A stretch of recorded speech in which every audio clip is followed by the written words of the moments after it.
இன்றைக்கு தமிழகத்தை தலைகுனிய விடமாட்டேன் என்று சொல்லிக் கொண்டிருக்கிற முதலமைச்சர் அவர்களே, இன்றைக்கு அந்த கூட்டத்தில் மயங்கி விழுந்து அந்த ஒரு பெண்மணியை தூக்கி கொண்டு செல்கிறார்கள். தலை சாய்ந்து செல்கின்றார்கள்.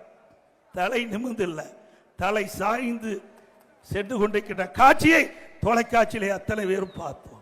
அத்தனை பேரும் பதறி போயிருக்கின்றார்கள். ஒட்டுமொத்த தமிழ் மக்களே பதறி போயிருக்கின்றார்கள். இதற்கு பதில் சொல்ல வேண்டியவர் முதலமைச்சர். உண்மைதானே? ஆகவே இன்றைக்கு ஒரு நபர் கமிஷன் அமைக்கப்பட்டிருக்கின்றீர்கள். எந்த தகவலாக இருந்தாலும் ஒரு நபர் கமிஷனிடத்தில் தான் குறிப்பிட வேண்டும். அதிகாரிகளை வைத்து தன்னுடைய அதிகாரத்தை வைத்து இதை உண்மை சம்பவத்தை மறைத்து விடலாம் என்றால் நிச்சயமாக நடக்காது.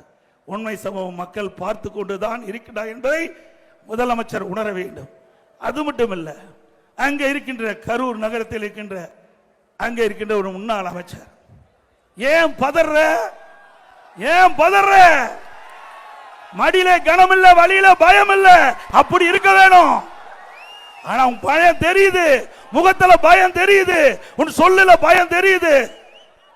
ஏன் மாறி மாறி அதிகாரிகள் இன்னைக்கு அங்க இருக்கின்ற முன்னாள் அமைச்சர்கள் ஏன் உண்மையை மறைச்சு மறைச்சு பேசுறீங்க? ஆக இதற்கெல்லாம் 2026 சட்டமன்ற தேர்தலில் பொதுமக்கள் தகுந்த பதிலடி கொடுப்பார் என்பதை மட்டும் எண்ணி பார்க்க வேண்டும். அங்க இருக்கின்ற முன்னாள் அமைச்சர், அங்க இருக்கின்ற கரூர் சட்டமன்ற உறுப்பினர் நினைத்துக் கொண்டிருக்கின்றார், பணத்தை கொடுத்து மக்களை விலைக்கு வாங்கி விடலாம் என்று.